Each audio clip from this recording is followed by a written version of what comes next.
দর্শক, বাংলাদেশের ৫৪ বছরের ইতিহাসে এই প্রথম আওয়ামী লীগ কোনো একটি নির্বাচনে অংশ নিতে পারছে না। আপনারা জানেন কেন পারছে না।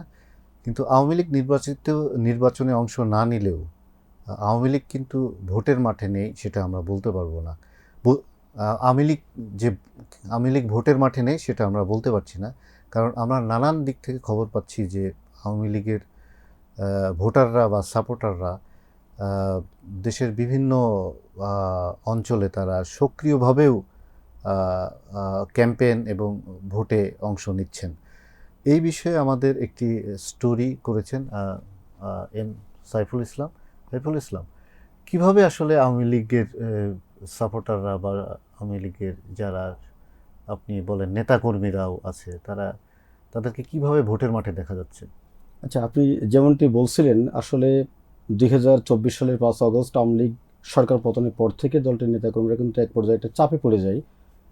বিশেষ করে সরকার পতনের পর তাদের এক ধরনের মবের সৃষ্টি হয় বিভিন্ন জায়গায়।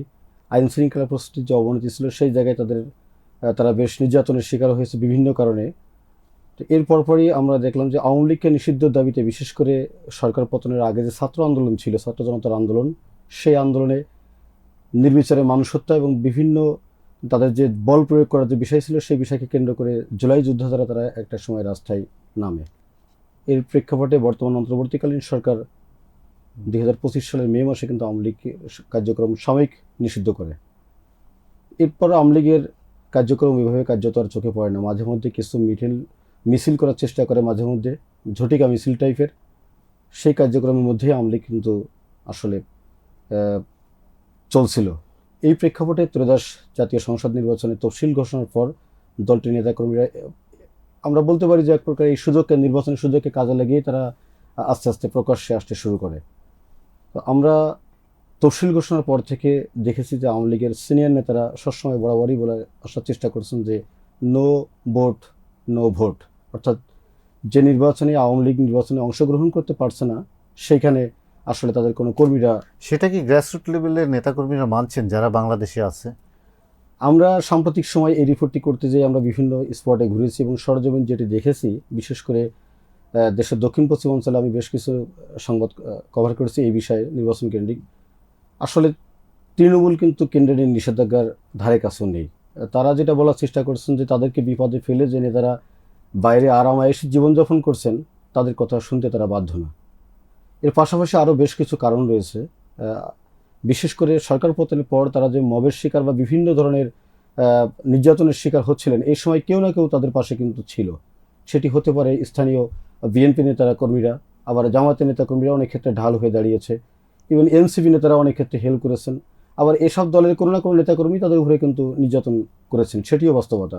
সেই বাস্তবতায় তারা যেটি এখন নির্বাচনের মাঠে তারা দেখছেন যে আগামী দিনে তাদের কে নিরাপত্তা দিতে পারবে, তাদের নিরাপত্তার বিষয়টি এখানে মুখ্য ভূমিকা হিসেবে কাজ করছে। সেক্ষেত্রে তারা যার যার ইচ্ছা মতো, বিশেষ করে বিএনপি কিংবা জামাত সমর্থিত, এখন তো ভোটের মাঠে দুটি দলেরই আসলে প্রার্থী রয়েছে, দুটি জোটের, কারো না কারোর পক্ষে তারা অবস্থান নিয়েছেন। অনেক ক্ষেত্রে স্বতন্ত্র প্রার্থীর ক্ষেত্রেও তারা কাজ করছে।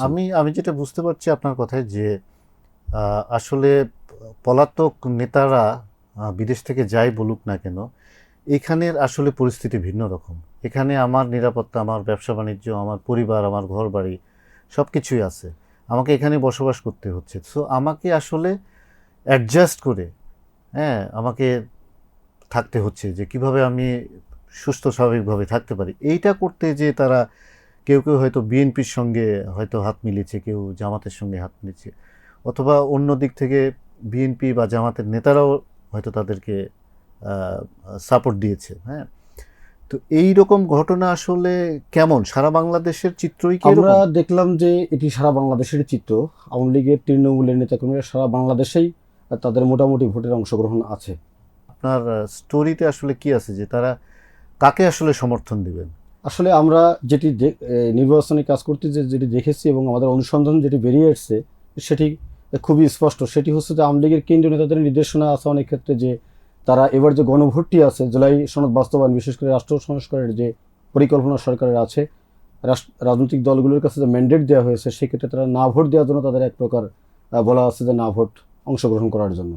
একই সঙ্গে দেখা গেছে যে বিএনপির যারা প্রার্থী আছেন তাদের ক্ষেত্রে কাজ করার এক ধরনের নির্দেশনাও তাদের প্রতি ছিল, কিন্তু এই নির্দেশনা কিন্তু তারা খুব একটা মানছেন না। তারা অনেক সময় স্বতন্ত্র প্রার্থীর পক্ষেও কাজ করছেন, জামাতের প্রার্থীর পক্ষেও কাজ করছেন, আবার বিএনপি প্রার্থীর পক্ষেও কাজ মানে করছেন। যে যার যে সুবিধা যার স্বার্থ অনুযায়ী যে যার স্বার্থ না বলে আমরা বলতে পারি যে যার সুবিধা মোতাবেক। এটা এক প্রকার স্বার্থের ভিতরে পড়ে, কারণ তার সুবিধার মধ্যেই তার নিরাপত্তা, তার আগামী দিনের ব্যবসা বাণিজ্য, তার ওই এলাকায় বসবাস করার যে টিকে থাকার যে প্রচেষ্টা,